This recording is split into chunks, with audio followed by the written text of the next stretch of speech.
خصوصاً على افضلهم وخاتم النبیین محمد الامین وعلى آلہ وصحبہ اجمعین. اما بعد فاعوذ باللہ من الشیطان الرجیم. بسم اللہ الرحمن الرحیم. الحمد للہ رب العالمین الرحمن الرحیم مالک یوم الدین. ایاک نعبد و ایاک نستعین. اہدنا الصراط المستقیم صراط الذین انعمت علیہم غیر المغضوب علیہم ولا الضالین. آمین. رب اشرح لی صدری ویسر لی امری واحلل عقدۃ من لسانی یفقہوا قولی.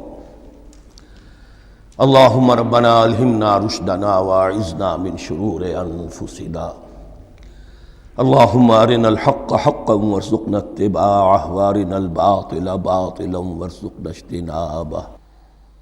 اللہم ربنا یسر لنا امورنا کلہا واتمم لنا بالخیر وتقبل منا فإنک خیر المتقبلین. آمین یا رب العالمین. ابھی میں نے سورہ فاتحہ کی تلاوت کی اور آپ نے سماعت فرمائی. یہ سورہ مبارکہ مصحف کے اعتبار سے تو پہلی سورت ہے ہی، سب کو معلوم ہے، لیکن یہ بھی نوٹ کر لیجئے کہ یہ نزول کے اعتبار سے بھی سب سے پہلی مکمل سورت جو حضور پر نازل ہوئی وہ یہی ہے.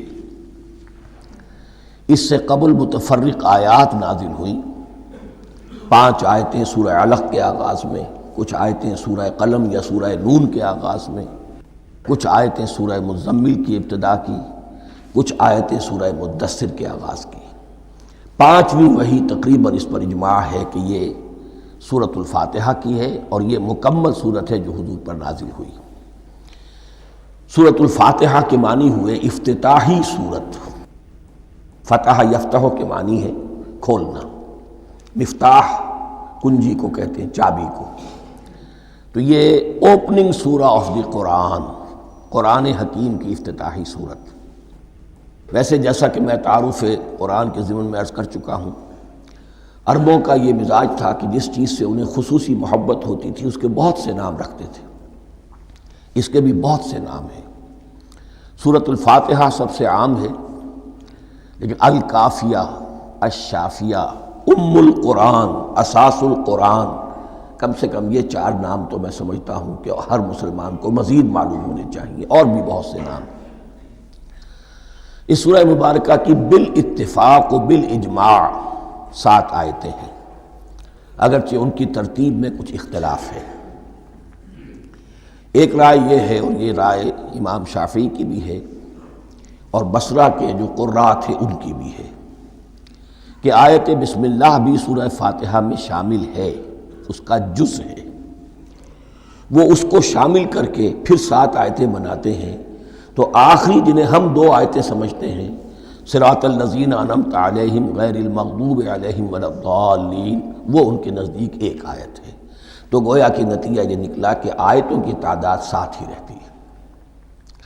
امام ابو حنیفہ رحمۃ اللہ علیہ کا موقف اور کوفے کے جو قراء تھے ان کا بھی موقف یہ ہے کہ آیت بسم اللہ نہ سورہ فاتحہ کا جز ہے نہ کسی اور سورت کا جز ہے، سوائے ایک مقام پر جہاں حضرت سلیمان علیہ السلام کا خط جو ہے نقل ہوا ہے، جو انہوں نے ملکہ سبا کو لکھا تھا، انہ من سلیمان و انہ بسم اللہ الرحمن الرحیم.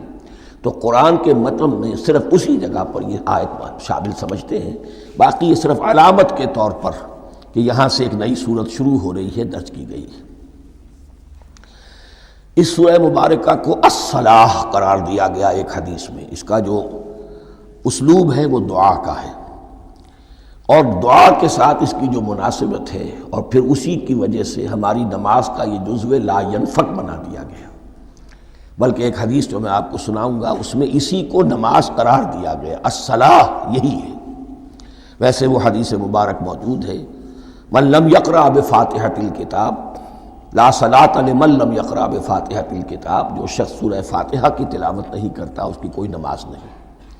اس کے حوالے سے بھی ہمارے ہاں دو مسلک ہیں، ذکر صرف اس لیے کر رہا ہوں کہ آپ کے علم میں ہو، ان میں کوئی بنیادی فرق نہیں ہے۔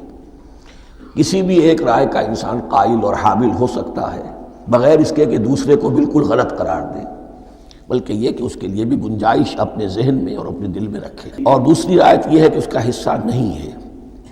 اسی اعتبار سے یہ کہ یہ سورہ مبارکہ نماز میں پڑھی جانی ضروری ہے، لا صلاۃ لمن لم یقرأ بفاتحۃ الکتاب۔ البتہ یہ اختلاف ہے، یہ بات جو میں ذکر کر رہا تھا جو ذہن سے نکل گئی، کہ آیا مقتدی جو ہے امام کے پیچھے کھڑا ہو کر جب نماز پڑھ رہا ہو تو کیا اس صورت میں بھی اس کے لیے لازم ہے کہ سورہ فاتحہ پڑھیں؟ اس میں دو رائے ہو گئی، بلکہ تین۔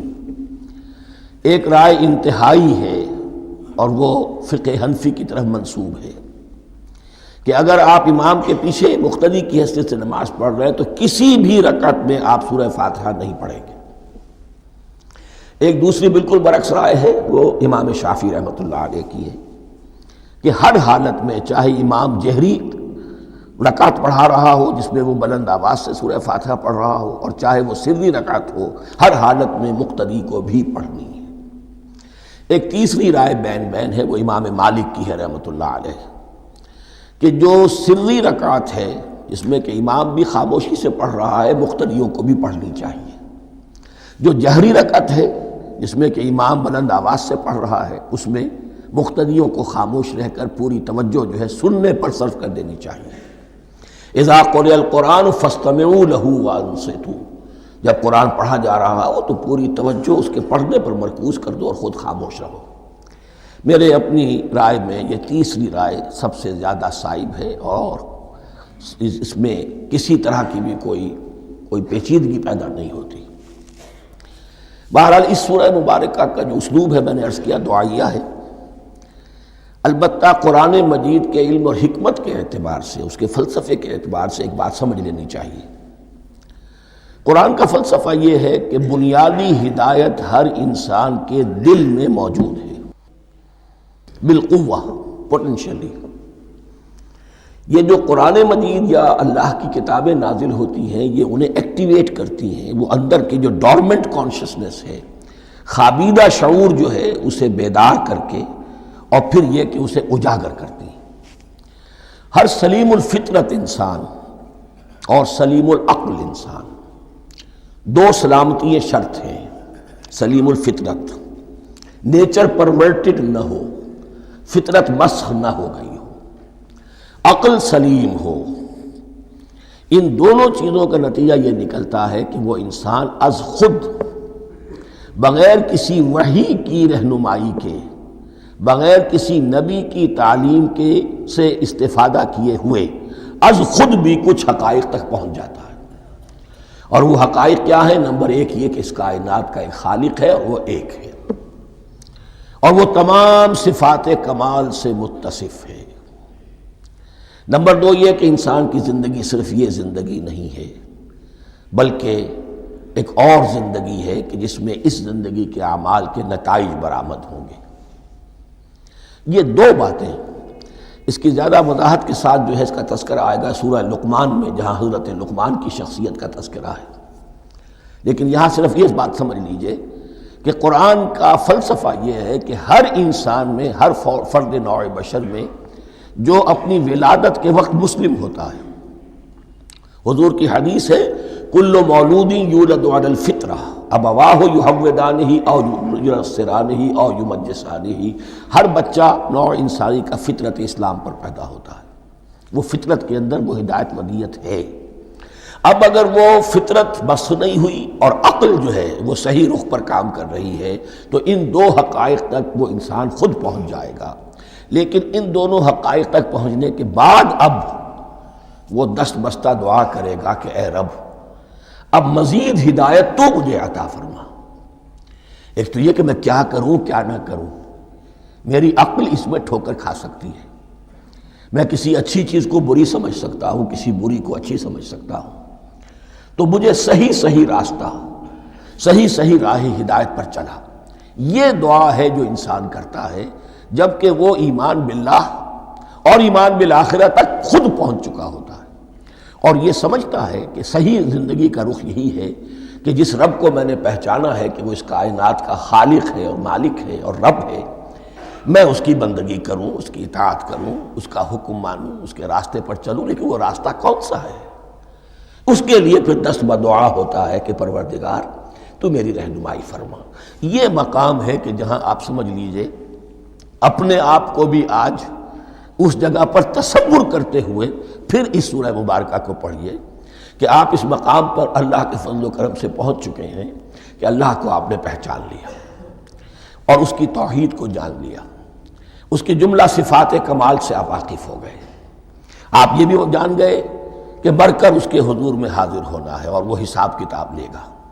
پھر آپ نے یہ عہد بھی کر لیا کہ اب زندگی گزارنی ہے اس رب کی بندگی میں، اسی کی فرما برداری میں۔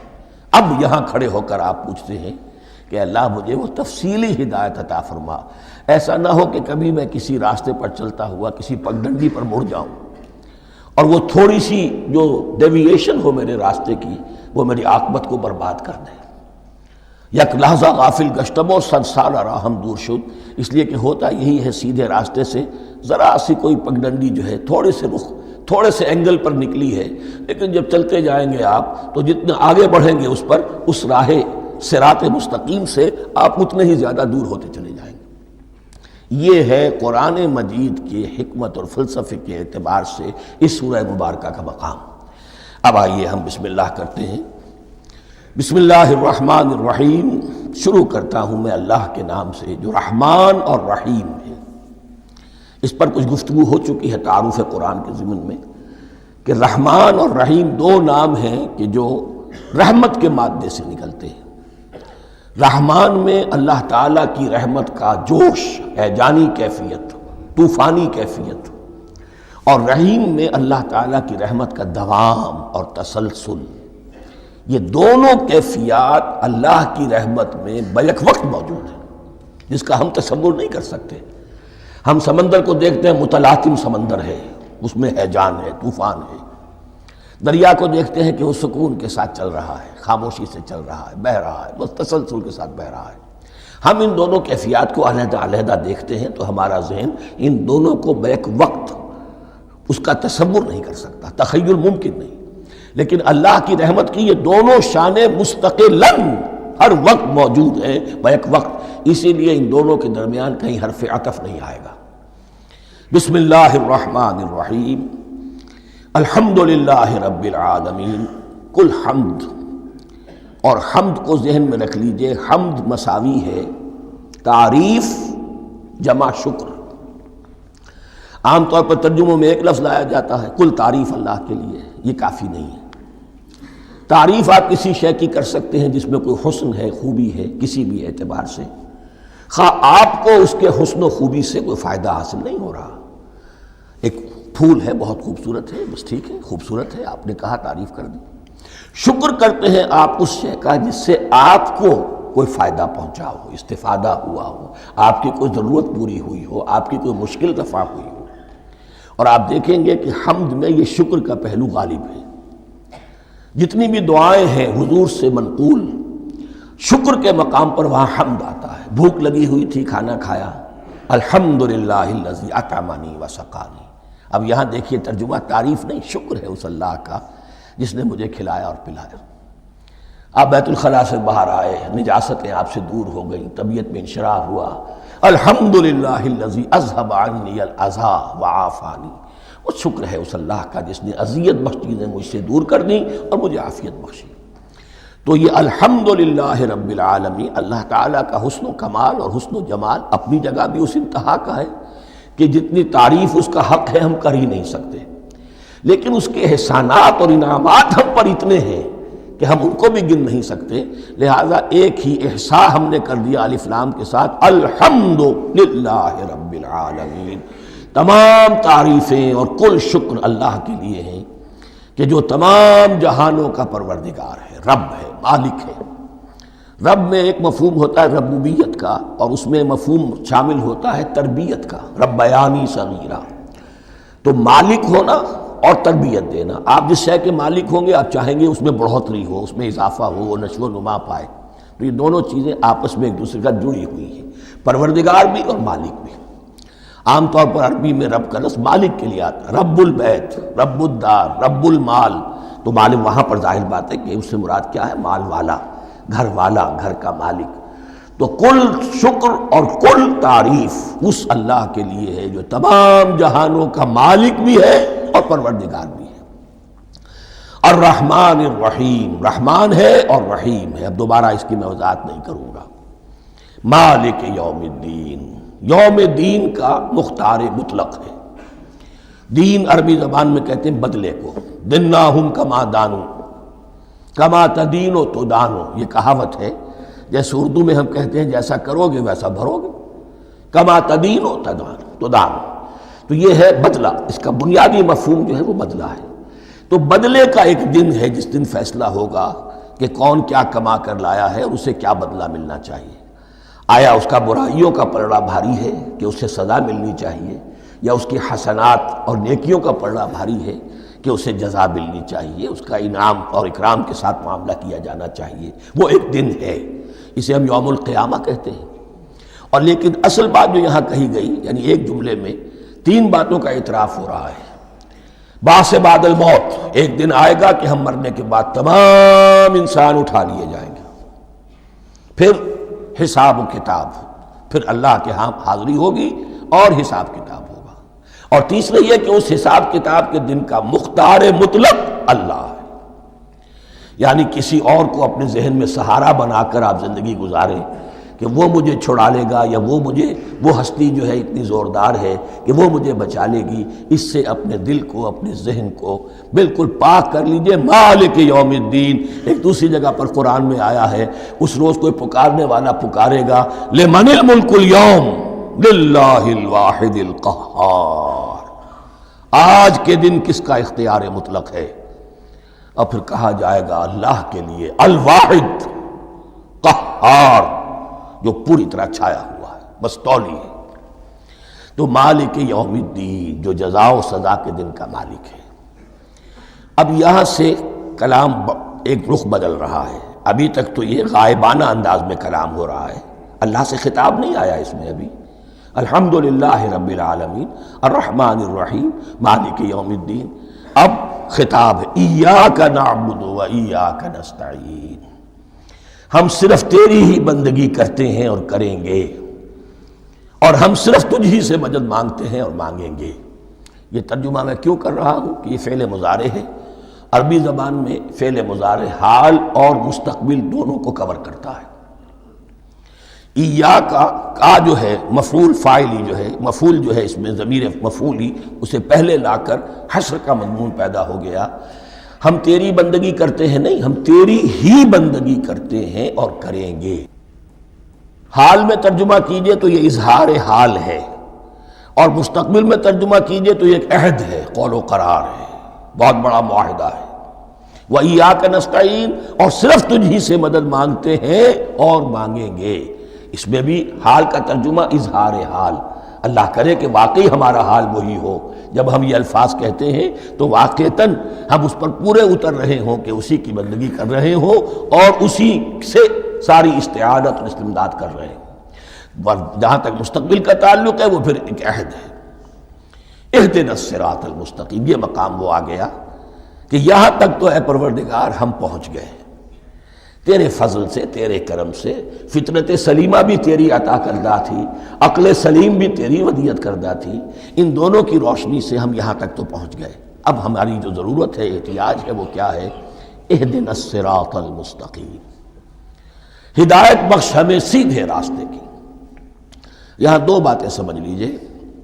انفرادی سطح پر انسان کے لیے نہ معلوم کتنے مرحلے آتے ہیں ہر روز کہ جس میں وہ ایک چھٹک کر کھڑا ہو جاتا ہے، یہ کروں یا یہ کروں، دو آلٹرنیٹو سامنے آ رہے ہیں، فیصلہ کرنا مشکل ہو رہا ہے۔ قدم قدم پر ہدایت کی ضرورت ہے۔ اور اجتماعی طور پر نوع انسانی تین بڑے بڑے تمدنی مسائل میں واقعہ یہ ہے کہ تسلیم کر لیا جانا چاہیے کہ عقل انسانی اس کو راستہ نہیں دکھا سکتی۔ عام معاشرتی سطح پر مرد اور عورت کے درمیان حقوق اور اختیارات کا کیا توازن ہو، ناممکن ہے، انسان طے نہیں کر سکتا۔ انسان یا مرد ہے یا عورت ہے۔ عورت سوچے گی اپنے لحاظ، اپنے جذبات کا، اپنے خیالات کا لحاظ رکھے گی، مرد کے جذبات و احساسات کا اس کا کوئی تصور ہی ممکن نہیں۔ مرد سوچے گا اسے اپنے احساسات معلوم ہے، لیکن یہ کہ عورت کے احساسات سے وہ نابلد ہے، ان کو محسوس کر ہی نہیں سکتا۔ لا محالہ وہ اپنے بارے میں وہ جو بھی نظام بنائے گا اس میں وہ اپنی بالادستی رکھے گا۔ وہ تو ایک ہی ہستی ہو سکتی ہے کہ جو دونوں کی خالق ہے، مرد کی بھی عورت کی بھی، اور اس کو دونوں سے محبت ہے، دونوں کا خیر خواہ ہے، دونوں کا رب ہے، دونوں کو پروان چڑھانا چاہتا ہے۔ اسی طرح فرد اور معاشرہ یا ریاست، حکومت اور ریاست ہمیشہ یہ چاہتی ہے کہ سارے اختیارات ہمارے ہاتھ میں آ جائیں، ٹوٹلیٹیرین سوسائٹی ہو، بس ہم حکم دیں اور لوگ اس پر چلیں۔ افراد یہ چاہتے نہیں، ہمیں آزادی ہونی چاہیے۔ اب آپ دیکھیے کہ دنیا میں کتنے جھگڑے چلتے ہیں اسی پر، فریڈم فریڈم فریڈم۔ وہ فریڈم واقعتاً اپنی جگہ پر ایک شے ہے، افراد کی آزادی ہونی چاہیے، لیکن افراد کی آزادی اتنی نہ ہو جائے کہ وہ مادر پدر آزاد ہو جائے، کوئی قانون، کوئی قاعدہ، کوئی اخلاقی کوئی حدود اور قیود جو ہے ان کا پابند نہ رہے۔ تو اب کہاں ہے وہ نقطہ اعتدال کہ جس میں انسان کے انفرادی آزادی، انفرادی اختیار اور ادھر اجتماعی مصلحتیں جو ہیں ان کو بیلنس کیا جا سکے؟ انسان طے نہیں کر سکتا، صرف اللہ ہی اس کے لیے نظام دے سکتا ہے۔ تیسرا مسئلہ ہے سرمایہ اور محنت، اس میں کیا توازن ہو؟ سرمایہ اور محنت دونوں مل کر کچھ بنا رہے ہیں، کچھ پروڈیوس کر رہے ہیں۔ اب اس میں نفع جو ہوا ہے اس میں سرمایہ کا کتنا حصہ ہونا چاہیے اور لیبر کا کتنا ہونا چاہیے، کون طے کر سکتا ہے؟ اس کے لیے بھی کہ ایسا نہ ہو کہ سرمایہ داری جو ہے آکاش بیل بن کر پورے معاشرے پر چھا جائے، اور غریب بیچارہ، مزدور بیچارہ، کاشتکار بیچارہ وہ گویا کہ چکی کے دو پارٹوں میں پس کر رہ جائے، اس کی کوئی حیثیت نہ رہ جائے۔ لیکن یہ کہ دوسری طرف اگر یہ کہ مزدور کا جو حق ہے اس سے زیادہ اس کو دے دیا جائے تو سرمایہ جو ہے وہ سکڑ جائے گا، شائی ہو جائے گا، وہ پھر میدان میں نہیں آئے گا۔ کیا کیا جائے؟ کون سا نقطہ عدل و اعتدال ہے؟ یہ تین مسائل ایسے ہیں، اہدنا الصراط المستقیم۔ تو یوں سمجھیے کہ ایک جو بنیادی ہدایت تھی، ایک اللہ کو پہچان لینا، یہ جان لینا کہ کل حسن و جمال اور تمام انعام و اکرام کا منبع اس کی ذات ہے، وہ رحمان ہے اور رحیم ہے، اور یہ جان لینا کہ مرنے کے بعد جی اٹھنا ہے، حساب کتاب ہے، فیصلہ ہوگا جزا و سزا کا، اور مختار مطلق اس دن کا اللہ ہے۔ پھر یہ عہد کر لینا ایاک نعبد و ایاک نستعین۔ اس کے بعد دعا، پروردگار ہمیں ہدایت پر قائم رکھ، ہماری ہدایت میں اضافہ فرما۔ اس ہدایت کے لفظ کو سمجھ لیجئے، بنیادی ہدایت، تفصیلی ہدایت، قدم قدم پر ہدایت، ہدایت پر ہدایت۔ والذین اہتدوا زادہم ہدی، جو لوگ ہدایت کے راستے پر آتے ہیں اللہ ان کی ہدایت میں اضافہ کرتا ہے۔ تو یہ قدم قدم پر ہمیں ہدایت کی ضرورت ہے اور مرحلہ وار ضرورت ہے۔ ہدایت اس کو بھی کہتے ہیں کہ کسی نے آپ سے کوئی پتہ پوچھا، آپ نے کہا ادھر جانا، پھر دوسری گلی میں مڑنا، پھر جانا دو تین لائٹیں چلے جانا، پھر مڑنا، وغیرہ وغیرہ، یہ بھی ہدایت ہے۔ نظری طور پر آپ نے بتایا ہے۔ ایک ہدایت یہ ہوئی کہ بھائی میں چلتا ہوں آپ کے ساتھ، میں آپ کو وہاں تک پہنچا دوں گا تاکہ آپ کو دقت نہ ہو، آپ نے منزل تک پہنچا دیا۔ ان دونوں کے درمیان، یہ تو میں نے ایک فرد کی مثال دی ہے، اللہ اور بندے کے درمیان نہ معلوم کتنے مراحل ہیں ہدایت کے۔ تو کسی وقت بھی انسان اپنے آپ کو ہدایت خداوندی سے مستغنا نہیں سمجھ سکتا، اور نہیں تو پروردگار جو ہدایت دی ہے اس پر ہدایت پر قائم رکھ۔ کیا پتہ شیطان کا کوئی حملہ، کیا پتہ ہمارے نفس کی کوئی شرارت کسی ایسے رخ پر ہمیں ڈال دے کہ اب تک کی ساری کمائی بھی ضائع ہو جائے۔ لہذا یہ نہ سمجھیے کہ جب یہ ساری چیزیں ان کو معلوم تھیں، وہ ان چیزوں کا تو اقرار کر رہے تو اب ہدایت کون سی مانگ رہے ہیں؟ تو ہدایت کا تو بڑا میدان کھلا ہوا ہے، اور اس ہدایت کی وہ جو میں نے آخری شکل آپ کو بتائی ہے کہ منزل مقصود تک پہنچا دے، یہ ہدایت بھی قرآن مجید میں اس معنی میں بھی لفظ آیا ہے کہ اہل جنت جب جنت میں داخل ہوں گے تو جو ترانہ حمد ان کی زبان پر اس وقت ہوگا وہ کیا ہے؟ الحمدللہ الذی ہدانا لہذا وما کنا لنہتدی لولا ان ہدانا اللہ۔ کل شکر اس اللہ کا جس نے ہمیں یہاں تک پہنچا دیا۔ ہدایت دی یہاں تک پہنچا دیا، اور ہم ہرگز نہ پہنچ پاتے، ہم ہرگز ہدایت یافتہ نہ ہو سکتے اگر اللہ ہی ہمیں ہدایت نہ دیتا۔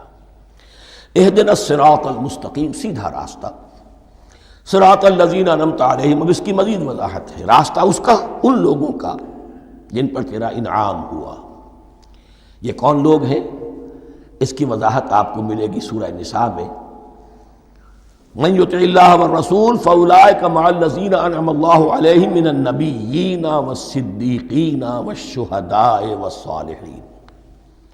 4 طبقات ہیں منعم علیہم، جن پر اللہ کا انعام ہوا ہے۔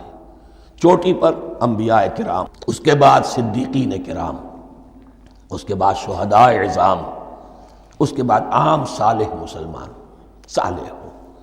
یہ بیس لائن ہے، اس سے اوپر کا درجہ شہداء کا ہے، اس سے اوپر کا درجہ صدیقین کا ہے، اور پھر اس سے اوپر کا درجہ انبیاء کا ہے۔ انبیاء میں سے پھر وہ بھی ہوتے ہیں کہ جو اولو العزم میں من الرسل ہیں، لیکن یہ 4 طبقات ہیں، ان کے راستے پر ہمیں چلا۔ غیر المغضوب علیہم ولا الضالین، جو مغضوب علیہم نہیں ہوئے، جن پر تیرا غضب نہیں ہوا، اور غضب ہوتا ہے ان پر کہ جو ہدایت کے واضح ہونے کے بعد ہدایت کو ترک کر دیں، وہ ہے مغضوب علیہم۔ جنہیں ہدایت مل گئی ہو، ہدایت کو پہچان لیا ہو، پھر اپنی شرارت نفس کی وجہ سے، اپنی نفسانیت کی وجہ سے، اپنے تکبر کی وجہ سے، اپنے حسد کی وجہ سے وہ اس حق کو رد کر دیں، اس کو ترک کر دیں، ان پر اللہ کا غضب آتا ہے۔ اور اس میں اس کی بہت بڑی مثال تاریخ کے اعتبار سے یہودی ہیں۔ اللہ نے انہیں ہدایت دی، کتابیں عطا کی، تورات، انجیل، زبور، سینکڑوں نبی ان میں مبعوث کیے، 1400 برس تک نبوت کا تار ٹوٹا ہی نہیں، مسلسل۔ ابتدا میں بھی 2 نبی، موسیٰ اور ہارون، اور اختتام پر بھی 2 نبی، عیسیٰ اور یحییٰ علیہ السلام، اور ان کے مابین کوئی لمحہ نہیں آیا ہے تاریخ بنی اسرائیل میں جبکہ کوئی نہ کوئی نبی موجود نہ ہو۔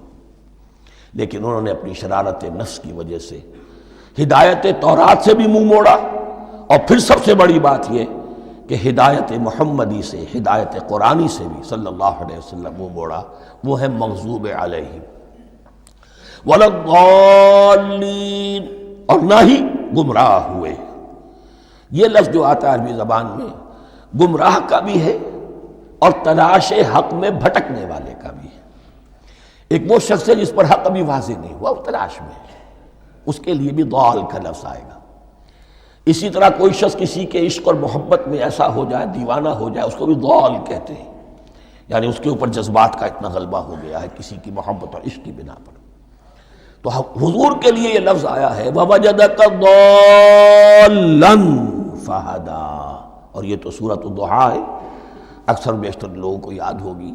تو یہ جو ضال کا لفظ ہے، اس میں سمجھ لیجئے ضروری نہیں ہے کہ وہ گمراہ ہو، بلکہ وہ بھی کہ جو ابھی راہ ہدایت کی طلب میں، اس کے حصول کے لیے اس کی تلاش میں کوشاں ہیں، اور وہ بھی کہ جو کسی مغالطے کی وجہ سے حق سے منحرف ہو جائے۔ یہ بھی جان لیجئے کہ ایک ہے بدنیتی، تکبر، حسد، حق کو جان کر پہچان کر رد کر دینا یا چھوڑ دینا یا ترک کر دینا، ایک ہے کسی غلطی میں، کسی جذبات کے اندر آ کر، کسی غلو کے اندر مبتلا ہو کر اور حق سے منحرف ہو جانا۔ اس کی جو سب سے بڑی مثال ہے وہ نصارہ ہے، عیسائی ہے۔ حضرت مسیح کو انہوں نے مانا لیکن غلو کیا، یہ لفظ آئے گا آگے، لا تغلو فی دینکم، اپنے دین میں غلو نہ کرو۔ جیسے ہمارے ہاں بھی بعض لوگ ہیں جو حضور صلی اللہ علیہ وسلم کی تعریف میں، حضور صلی اللہ علیہ وسلم کے ساتھ اپنی محبت کے اظہار میں غلو کر جاتے ہیں۔ یہ انتہا درجے کو ہو گیا تھا حضرت مسیح علیہ السلام کے ماننے والوں میں، اور اس کی بنا پر انہوں نے تثلیث کا عقیدہ ایجاد کر لیا اور حضرت مسیح علیہ السلام کو اللہ کا بیٹا بنا دیا۔ تو اس کی سب سے بڑی مثال ضالین کی اس اعتبار سے کہ ہدایت پانے کے بعد کسی بدنیتی سے نہیں بلکہ کسی اچھے جذبے میں غلو کی وجہ سے، رسول سے محبت کرنا تو اچھا جذبہ ہے، لیکن یہ محبت بھی ایک حد میں رہنی چاہیے۔ غلو کرے گی تو ظاہر بات ہے کہ اس کے بعد وہ گمراہی کی طرف لے جائے گی۔ تو یہ ہے اس سورہ مبارکہ کا ترجمہ، اور اس کے بعد آخر میں آمین کہنا یہ مسنون بھی ہے، کہنا چاہیے، البتہ اختلاف یہاں بھی صرف اتنا ہے کہ نماز میں جب آپ امام کے ساتھ ہیں، وہ اگر جہری قرات کر رہا ہے تو آیا اس کے بعد آپ کو بھی بالجہر کہنا ہے آمین یا نہیں کہنا، یہ اختلاف ہے، ان میں کوئی فرق واقع نہیں ہوتا۔ یہ چیز متفق علیہ کہ کہنا ہے آمین، بلکہ یہ آمین تو یہودیوں میں ہے، یہ آمین جو ہے یہ عیسائیوں میں بھی ہے، ان کی بھی جو پریئر لارڈس پریئر ہے اس کے بعد آمین، وہ آمین کہتے ہیں، وہ فرق، وہ لفظ ایک ہی ہے، اس لیے کہ عبرانی زبان اور عربی زبان یا تو ہم یہ کہہ سکتے ہیں کہ دونوں بہنیں ہیں، کوئی ایک مشترک زبان تھی ان کی ماں جس کی یہ دو بیٹیاں ہیں، اور یا یہ کہنا پڑے گا کہ عربی زبان کی ماں جو ہے وہ عبرانی زبان ہے۔ بہرحال بڑا قریبی رشتہ عربی کا اور عبرانی کا ہے، اس اعتبار سے وہ آمین۔ اب آپ کو معلوم ہے ہم السلام علیکم وہ کہتے ہیں، وہ سلام کہتے ہیں، فرق کیا ہے؟ وہ تو تلفظ کا فرق ہے۔ اسی طریقے سے اور بہت سے الفاظ ہیں، میں بعد میں بتا۔ اب میں اس سورہ مبارکہ کے بارے میں خاص حدیث آپ کو سنانا چاہتا ہوں، اور اسی سے در حقیقت جو امام ابو حنیفہ کا موقف ہے رحمۃ اللہ علیہ، اس کی حقانیت مزید مبرہن ہو جائے گی۔ یعنی کیا کہ آیت بسم اللہ سورہ فاتحہ کا جز نہیں ہے، سورہ فاتحہ الحمدللہ رب العالمین سے شروع ہوتی ہے۔ وہ میں آپ کو بتانا بھول گیا کہ جن کے نزدیک یہ سورت کا جز ہے وہ پھر جہری قرات میں بسم اللہ الرحمن بھی بلند آواز سے کہیں گے، اور جن کے نزدیک یہ سورہ فاتحہ کا جز نہیں ہے وہ نہیں کہیں گے، وہ الحمدللہ رب العالمین سے قرات کریں گے۔ تو کوئی فرق نہیں ہے بنیادی۔ یہ حدیث جو ہے یہ مسلم شریف میں ہے اور حدیث قدسی ہے، اس کے راوی حضرت ابو ہریرہ ہیں رضی اللہ تعالی عنہ، اور اس حدیث نے اس سورت کے مضامین کا نہایت عمدہ تجزیہ کر دیا ہے۔ حدیث کے الفاظ سن لیجئے، قسمت الصلاۃ بینی و بین عبدی نصفین۔ اللہ تعالیٰ فرما رہے ہیں، حدیث قدسی ہے، میں نے نماز کو، صلاۃ کو اپنے اور اپنے بندے کے درمیان آدھا آدھا تقسیم کر لیا، فنصفها لی ونصفها لعبدی، اس کا نصف جو ہے وہ میرے لیے ہے اور نصف جو ہے وہ میرے بندے کے لیے ہے، وَلِعَبْدِي مَا سَأَلَ، اور جو میرے بندے نے مانگا میں اسے دوں گا، میرا وعدہ ہے یا میں نے اسے دیا۔ اس کے بعد اس کی تفصیل آتی ہے، اذا قال العبد، جب بندہ کہتا ہے الحمدللہ رب العالمین، قال اللہ حمدنی عبدی، جب بندہ کہتا ہے الحمدللہ رب العالمین، اللہ فرماتا ہے میرے بندے نے میری حمد کی۔ وَإِذَا قَالَ الرَّحْمَنُ الرَّحِيمُ قَالَ اللَّهُ اثْنَى عَلَيَّ عَبْدِي، جب بندہ کہتا ہے الرحمن الرحیم، اللہ فرماتا ہے میرے بندے نے میری ثنا کی۔ وَإِذَا قَالَ مَالِكَ يَوْمِ الدِّينِ قَالَ اللَّهُ تَعَالَى مَجَّدَنِي عَبْدِي، میرے بندے نے میری تمجید بیان کی، میری بزرگی بیان کی۔ اب یہ تین آیتیں ہو گئیں، تینوں میں اللہ کی حمد ہے، ثنا ہے، تمجید ہے، یہ تین آیتیں خالص اللہ کے لیے ہو گئیں۔ اب چوتھی آیت آئی، ایاک نعبد و ایاک نستعین، اس کے بارے میں جب بندہ کہتا ہے اذا قال العبد ایاک نعبد و ایاک نستعین، قال اللہ تعالی ھذا ما بینی و بین عبدی ولعبدی ما سأل، یہ میرے اور میرے بندے کے درمیان ہے۔ یہ تو یوں سمجھئے کہ یہ گرہ لگ گئی ہے میرے اور میرے بندے کے مابین، اس نے مجھ سے قول و قرار کیا ہے، اس نے میری بندگی کا اعتراف کیا ہے، اس نے تسلیم کیا ہے کہ میری ہی بندگی کرتا ہے اور کرے گا، اور مجھ سے مدد چاہیے ہے۔ ھذا ما بینی و بین عبدی، یہ معاہدہ ہے، معاہدہ دو فریقوں کے مابین ہوتا، یہ میرے اور میرے بندے کے مابین ہے۔ وَلِعَبْدِي مَا سَأَلَ، اور میں نے اپنے بندے کو دیا جو اس نے مانگا، وہ میری مدد چاہتا ہے، میری مدد اس کے شامل حال رہے گی۔ فَإِذَا قَالَ، اور جب بندہ کہتا ہے اهْدِنَا الصِّرَاطَ الْمُسْتَقِيمَ صِرَاطَ الَّذِينَ أَنْعَمْتَ عَلَيْهِمْ غَيْرِ الْمَغْضُوبِ عَلَيْهِمْ وَلَا الضَّالِّينَ، قال اللہ تعالی ھذا لعبدی ولعبدی ما سأل، یہ تین آیتیں یہ میرے بندے کے لیے، اهدنا الصراط المستقیم، اسی صراط مستقیم کی وضاحت ہے مثبت، صراط الذین انعمت علیہم، اسی صراط المستقیم کی وضاحت ہے منفی انداز میں، غیر المغضوب علیہم ولا الضالین، یہ سب میرے بندے کے لیے ہے اور میں نے اپنے بندے کو دیا جو اس نے مانگا۔ اس کو میں نے ایک مرتبہ یہ ترازو کی شکل میں اس کو لکھوایا تھا۔ دیکھیے یہ ایاک نعبد و ایاک نستعین، یہ ہے وہ ترازی کی وہ ڈنڈ، واو جو ہے ایاک نعبد و ایاک نستعین، واو جو ہے گویا کہ وہ مٹھ ہے جس سے کہ ترازو کو پکڑا جاتا ہے۔ ادھر ایک پلڑا ہے جس کی 3 آیتیں ہیں، الحمدللہ رب العالمین، الرحمن الرحیم، مالک یوم الدین۔ اس کا نتیجہ کیا نکلا؟ ایاک نعبد۔ آپ نے شاید یہ سنا بھی ہو، ایک بہت ہی عمدہ قرات کا جو ریکارڈ ہے قاری عبدالباسط عبدالصمد کا، وہ یہیں سے چل کر سورہ فاتحہ کی قرات کر کے ایاک نعبد پر آ کر رکتا ہے۔ الحمدللہ رب العالمین الرحمن الرحیم مالک یوم الدین ایاک نعبد۔ گویا کہ یہاں یہ صورت بالکل ہاف ہو گئی ہے۔ 3 آیتوں میں اللہ کی حمد ہے، ثنا ہے، تمجید ہے، جس کا نتیجہ ہم تیری ہی بندگی کرتے ہیں، تیری ہی اطاعت کریں گے۔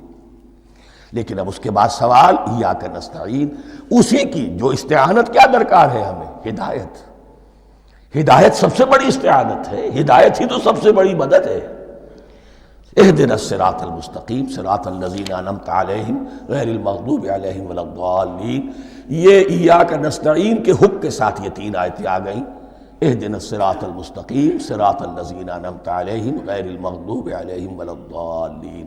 قسمت الصلاۃ بینی و بین عبدی نصفین فنصفها لی ونصفها لعبدی ولعبدی ما سأل۔ اللہ تعالیٰ اس سورہ فاتحہ کا جو اصل مفہوم ہے وہ بھی ہمارے ذہنوں پر، ہمارے شعور کی سطح پر اسے اجاگر کیے رکھے، ہمیں توفیق دے کہ جب بھی پڑھیں، جب بھی سنیں تو وہ کیفیت اگر ہو جائے۔ اس لیے کہ ایک حدیث ہے کہ الصلاۃ معراج المومنین، نماز تو اہل ایمان کے حق میں معراج کے درجے میں ہے۔ اس حوالے سے ہم یہ سمجھ سکتے ہیں کہ کوئی وقت ایسا آ سکتا ہے کہ انسان کو واقعتاً، روح انسانی واقعتاً اللہ کے یہ جواب سنے۔ انہونی بات نہیں ہے، ہوتا ہے خطاب آخر، اٹھتا ہے حجاب آخر، کرتے ہیں خطاب آخر، یہ تو ہوتا ہے۔ مخاطبہ الہی، یہ تو میں نے عرض کیا کہ ثابت ہے، مخاطبہ، محادث اور تحدیث اللہ بندوں سے کلام کرتا ہے۔ اب آئیے بسم اللہ الرحمن الرحیم، اب یہ سورہ بقرہ شروع ہو رہی ہے۔ سورۃ البقرہ جو 286 آیات پر مشتمل ہے، تقریباً 2.5 پاروں پر پھیلی ہوئی ہے۔ ہر شخص جانتا ہے کہ یہ قرآن حکیم کی حجم کے اعتبار سے سب سے بڑی سورت ہے، لیکن یہ معاملہ صرف حجم کا نہیں ہے۔ نبی اکرم صلی اللہ علیہ وسلم نے اسے سنام القرآن قرار دیا ہے۔ آپ نے فرمایا لکل شیء سنام، ہر چیز کی ایک چوٹی ہوتی ہے، جیسے اونٹ کا کوہان ہوتا ہے۔ وسنام القرآن البقرہ، سنام القرآن، قرآن کی چوٹی جو ہے وہ سورۃ البقرہ ہے۔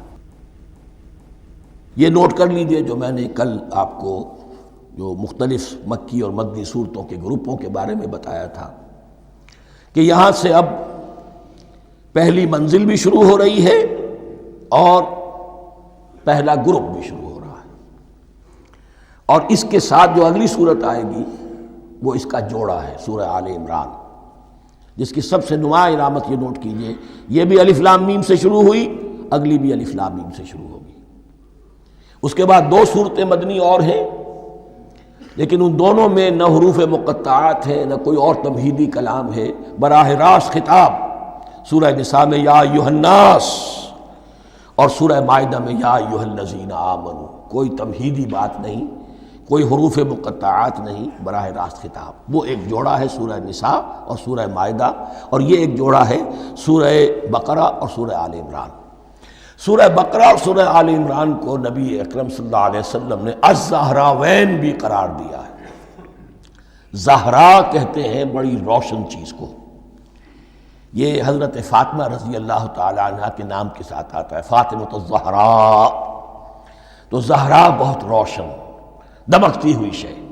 الزہراوین، یہ 2 نہایت دمکتی ہوئی صورتیں ہیں جو قیامت کے دن 2 بدلیوں کی شکل میں ظاہر ہوں گی، حضور نے فرمایا، اور جو لوگ ان صورتوں سے محبت کرتے تھے ان پر سایہ کریں گی۔ اللہم ربنا اجعلنا منہم، ہمیں اللہ تعالیٰ ان میں شامل فرما دے۔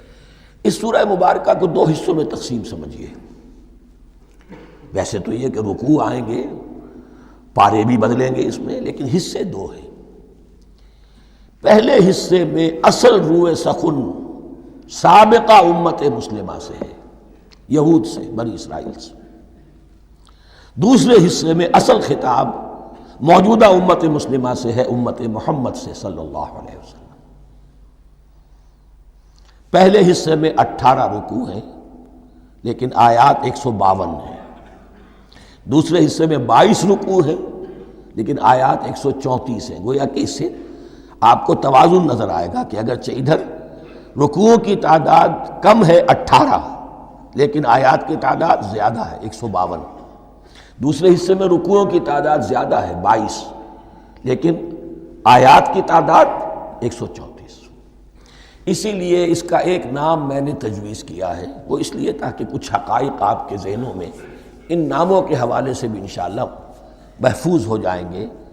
سورۃ الامتین، دو امتوں کی صورت، اس لیے کہ تقریباً نصف اس کی ساری بحث جو ہے، مرکزی بحث، وہ سابقہ امت مسلمہ بنی اسرائیل، اور دوسرا نصف اس میں سارا خطاب وہ ہے موجودہ امت مسلمہ یعنی امت محمد صلی اللہ علیہ وسلم۔ اس کا جو پہلے 18 رکوع ہیں یا پہلا حصہ ہے، اس کے اندر ڈویژن فردر ہوگی ورٹیکل، عمودی۔ پہلے 4 رکوع، پھر 10 رکوع، پھر 4 رکوع۔ لیکن جو 22 رکوع ہیں دوسرے حصے کے، دوسرے نصف کے، اس میں ڈویژن جو ہے جو ہاریزونٹل ہے، وہ افقی تقسیم ہے، عمودی نہیں، افقی۔ وہ میں بعد میں بیان کروں گا جب ہم وہاں پہنچ جائیں گے۔ ان کو پہلے سمجھ لیجئے کہ اس پہلے حصے کی جو تقسیم میں نے کی ہے، پہلے 4 رکوع، پھر 10 رکوع اور پھر 4 رکوع۔ پہلے 4 رکوع یوں سمجھیے کہ پورے قرآن مجید کے لیے اس کی حکمت اور فلسفے کا جو حصہ مکی قرآن میں بیان ہو چکا تھا اس کا خلاصہ ہے۔ جب یہ صورت نازل ہو رہی ہے تو یہ تو مدینہ میں حضور تشریف لا چکے ہیں، 12-13 سال جو ہے گزر چکے ہیں، اور ان 12-13 سالوں کے دوران 2/3 قرآن نازل ہو چکا ہے۔ اس میں جو بھی حکمت، فلسفہ اور بنیادی دعوت، یہ جو چیزیں مکی قرآن میں بیان ہوئیں، ان کا خلاصہ نچوڑ نکال کر یہاں 4 رکوعوں میں رکھ دیا گیا۔ اگرچہ ان میں بھی جب گہرائی میں آپ دیکھیں گے تو روح سخن جو ہے وہ بنی اسرائیل کی طرف ہے، وہ میں بعد میں عرض کروں گا، لیکن اضافی طور پر یہ سمجھ لیجئے کہ پورے مکی قرآن کے حکمت اور پیغام کا خلاصہ ان 4 رکوعوں میں۔ پھر 10 رکوع ہیں جن میں براہ راست خطاب ہے سابقہ امت مسلمہ، یا بنی اسرائیل۔ اس کے بھی 2 حصے ہیں۔ پہلے ایک رکوع میں دعوت ہے، بڑا انداز اس کا بڑا پیارا ہے، اس میں دعوت ہے، ایمان لاؤ محمد پر صلی اللہ علیہ وسلم۔ اور اس کے بعد 9 رکوع ہیں ملامت کے، ملامت، تنقید، تم نے یہ کیا اور یہ کیا اور یہ کیا، ہم نے یہ احسان کیے، یہ احسان کیے، یہ احسان کیے، تم نے یہ ناشکری کی، یہ ناشکری کی، یہ ناشکری کی۔ اور اس سب کا نتیجہ آخری 4 رکوعوں میں ہے کہ اب تمہیں اس منصب سے معزول کیا جا رہا ہے جس پر تم 2000 برس تک فائز رہے ہو، اور تمہیں ہٹا کر اب ایک نئی امت محمد کی شکل میں جو وجود میں آ چکی ہے صلی اللہ علیہ وسلم، اسے اس پر فائز کیا جا رہا ہے۔ اور اس کی علامت کے طور پر اسے میں کہا کرتا ہوں کورونیشن، تاج پوشی۔ ایک امت معزول، دوسری امت اس کا نصب ہو رہا ہے، اس کی تاج پوشی کے لیے سمبل، علامت کیا ہے؟ قبلہ تحویل۔ وہ قبلہ یروشلم، سابقہ امت کا قبلہ اب ادھر رخ نہیں ہوگا، اب اہل توحید کا قبلہ یہ مکے کی طرف ہوگا، بیت اللہ کی طرف ہوگا۔ تو تحویل قبلہ کا مضمون ہے جو ان 4 رکوعوں میں آتا ہے۔ تو یہ میں نے تھوڑی سی تمہید جو ہے آپ کے سامنے رکھ دی ہے۔ اب بسم اللہ کیجئے۔ بسم اللہ الرحمن الرحیم۔ الف لام میم۔ الف لام میم یہ حروف مقطعات ہیں، یہ علیحدہ علیحدہ پڑھے جاتے ہیں علم نہیں پڑھ سکتے اس کو، الف لام میم، ہا میم ہے، ہا علیحدہ میم علیحدہ، اگرچہ لکھے ہوئے ہوتے ہیں جڑے ہوئے، کاف ہا یا عین صاد لکھے ہوئے جڑے ہوئے، پڑھے جائیں گے علیحدہ علیحدہ، قطع علیحدہ کرنا، تو حروف مقطعات ان کے بارے میں ایک بات تو جو ہے اجماعی ہے، سب کے نزدیک مسلم ہے، ان کا کوئی حتمی مفہوم اور ان کے حتمی معنی کسی کو معلوم نہیں سوائے اللہ اور اس کے رسول کے۔ اس معنی میں یوں بھی کہا گیا یہ کوڈ ورڈز ہیں، جیسے کہ کوئی میسیجز جو ہیں ادھر ادھر بھیجے جاتے ہیں، سیکرٹ میسیجز، تو کچھ کوڈ ورڈز ہوتے ہیں جس سے سمجھ میں آتا ہے کہ یہ بات واقعتاً صحیح سورس سے آ رہی ہے، واللہ عالم، لیکن اس کا کوئی مفہوم اور اس کے معنی جو ہیں وہ اتفاق اس پر ہے، اگرچہ بعض حضرات نے کچھ اپنی سی کوشش کی ہے کچھ مفہوم جو ہے بنانے کی، وہ اپنی جگہ پر ہے، لیکن یہ کہ کسی حضرت عبداللہ ابن عباس رضی اللہ تعالی عنہما نے بعض ایسی کوششیں کی ہیں، لیکن ان کی رائے کو بھی ان کی ذاتی رائے سمجھا گیا ہے، امت نے اسے قبول نہیں کیا۔ اجماع اور کنسنسس اسی پر ہے کہ اس کے معنی اور مفہوم کسی کو معلوم نہیں سوائے اللہ اور اس کے رسول کے۔ البتہ بعض چیزیں ایسی ہیں کہ وہ اگر نوٹ کر لی جائیں تو شاید آئندہ اس میں کچھ راز کھلنے کے امکانات پیدا ہو جائیں۔ دیکھیے عربی زبان کے جو الفابیٹس ہیں ان کی تعداد 29 ہے یا 28 ہے، میں بتا چکا ہوں، الف اور حمزہ کو ایک سمجھے تو 28 ورنہ 29۔ پہلی بات یہ نوٹ کیجئے قرآن حکیم کی 114 صورتوں میں سے 29 صورتوں میں ان کے شروع میں یہ حروف مقطعات آئے ہیں۔ دوسری بات یہ کہ اس میں 28 کا نصف کیجئے تو 14 استعمال ہوئے، 14 نہیں استعمال ہوئے، بالکل آدھی تعداد استعمال ہوئی ہے۔ تیسرے یہ کہ جو شروع اور آخر اور درمیان 3 حصوں میں تقسیم کر دیجئے آپ، 9 9 9 پلواڑی 27، ایک طرف 10 رہ جائیں گی۔ پہلے حصے میں سے بہت کم حروف لیے گئے، بہت کم، آخری حصے کے تقریباً تمام حروف ہیں تقریباً۔ درمیانی حصہ وہ ہے کہ جس میں آپ نے دیکھا ہے کہ عربی میں جوڑوں کی شکل میں ہے، صاد ضاد، فرق کیا ہے نقطے کا، سین شین فرق کیا ہے نقطوں کا، را زا فرق کیا ہے نقطے کا، تو جو بھی نقطے والا لفظ ہے وہ نہیں لیا گیا اور جو بغیر نقطے کے غیر منقوط ہے وہ لیا گیا۔ پھر اس میں 3 صورتیں ہیں جن میں ایک ایک حرف آیا ہے، سورہ قاف، سورہ نون، سورہ صاد۔ پھر صورتیں ہیں جن میں 2 2 آئی ہیں، جن میں 3 3 آئے ہیں، پھر 4 4 آئے ہیں، 2 ہی صورتیں ہیں جن میں 4 4 ہیں، اور 2 ہی صورتیں جن میں 5 5 ہیں۔ تو یہ ہے صرف یوں سمجھیے کہ اعداد و شمار، اس کے حوالے سے کچھ آدمی غور کرے تو شاید کوئی بات نکلے۔ باقی وہ مثال میں آپ کو بتا دیتا ہوں کہ حضرت عبداللہ ابن عباس نے ایک رائے ظاہر کی کہ الف لام میم در حقیقت ایک جملے کا خلاصہ ہے، انا اللہ اعلم، پہلا لفظ انا اس کا الف لے لیا، درمیانی لفظ اللہ اس کا درمیانی لام لے لیا، تیسرا لفظ اعلم یہ آخری لفظ ہے، آخری حرف میم لے لیا، انا اللہ اعلم، میں اللہ جانتا ہوں، واللہ اعلم، واقعتاً اللہ ہی جانتا ہے۔ یہ حضرت عبداللہ ابن عباس کی رائے ہے، لیکن اگرچہ انہیں حبر الامت مانا گیا ہے، لیکن یہ کہ ان کی اس رائے کو بھی اکثر و بیشتر مفسرین نے قبول نہیں کیا۔ اب جو پہلے 2 رکوع ہیں اس سورہ بقرہ کے، ان کے بارے میں تعویل عام اور تعویل خاص کا ایک بڑا بنیادی فرق ہے جو نوٹ کر لینا چاہیے۔ جس وقت یہ صورت نازل ہو رہی ہے، میں عرض کر چکا ہوں کہ 12 سال ہو چکے تھے حضور کو اپنا فریضہ نبوت و رسالت ادا کرتے ہوئے۔ ایک جماعت اچھی بھلی تیار ہو چکی تھی جنہوں نے حضور کی دعوت پر لبیک کہا، ایمان لائے اور آپ کی تعلیمات پر عمل کیا۔ وہ ایک گروہ موجود تھا، یہ ابو بکر ہے، یہ عمر ہے، یہ عثمان ہے، یہ طلحہ ہے، یہ زبیر ہے، یہ عبد الرحمن ابن عوف ہے، یہ مصعب بن عمیر ہے، دیکھ لو۔ اور ایک گروہ وہ تھا کہ جو حق کو جان کر پہچان کر محض اپنی ضد اور حق درمی کی باعث وہ کفر پر اڑ گیا تھا۔ اور اب ایک تیسرا گروہ پیدا ہو رہا تھا مدینے میں آ کر، وہ ابھی ایمبریونک سٹیج میں ہے، کہ جو داعی ہے، مدعی ہے کہ ہم مانتے ہیں لیکن حقیقت میں نہیں مانتے۔ یہ 3 قسم کے گروہ دنیا میں ہمیشہ پائے جائیں گے، ہمیشہ۔ اب اسے میں اس کو لا رہا ہوں تعویل عام کی طرف۔ جب بھی کبھی کوئی دعوت اٹھے گی انقلابی، ایک ہوتا ہے واعظ و نصیحت، ٹھیک ہے، جس نے بھی فائدہ اٹھایا اٹھا لیا، ایک ہوتی ہے دعوت انقلابی۔ وہ انقلابی دعوت کا ہدف ہوتا ہے نظام کو بدلنا۔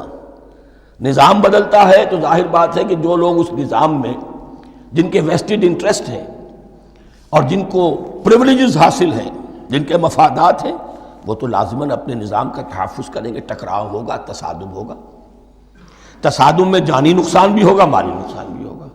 یہ گویا کہ کسی انقلابی دعوت کے لوازم ہیں۔ اگر یہ شے نہ ہو تو دعوت انقلابی ہے ہی نہیں۔ اس اعتبار سے ہر انقلابی دعوت کے جواب میں تین طبقے پیدا ہو جاتے ہیں۔